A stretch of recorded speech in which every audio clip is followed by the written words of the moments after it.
এখানে দুইটা জিনিস, কেউ মজুর লোক যায়, সব বিএনপির লোক, যারা বিএনপি পরিবারের লোক।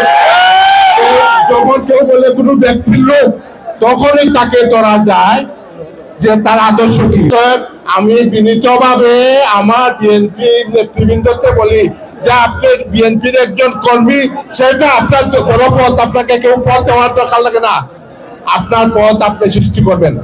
আজকে যে উপস্থিতি এই শমশেরনগরবাসীর, এই এলাকার মানুষের উপস্থিতি প্রমাণ করে আজকে যারা আছে এরাই তো দেশের জনগণ, এরাই তো ভোটার। তা আমার যদি জনগণ থাকে, ভোটার থাকে, আমরা কিছু লাগে? আমাদের দায়িত্ব হলো আমরা প্রতিটা মানুষের যেন নির্ভরশীলতা, অর্থাৎ একজন বিএনপির কর্মীকে দেখলে মনে করে আস্থা বুঝেন, ভাইকে আরেক ভাই বিপদে যদি পায়, ভাই যদি যায় মনে করে আমার ভাই আসছে রে বা।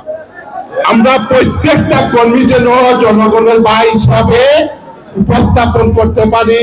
চাঁদাবাজি, সন্ত্রাসী, মুদ্রা পাচারকারী, সোনা স্মাগলিং, যত জাতের দেশের ক্ষতি, জনগণের ক্ষতি, তাদেরকে যে পদে যে কোনো অবস্থানে আসুক, যার নাম বেঁচে হোক, যার ব্যানারে আসুক না, তাই আমারও এই আপনাদের ছাড়া যাওয়ার যেখানে, এখানে থাকতে হবে, এখানেই মরতে হবে, সন্ধ্যায় থাকতে হবে।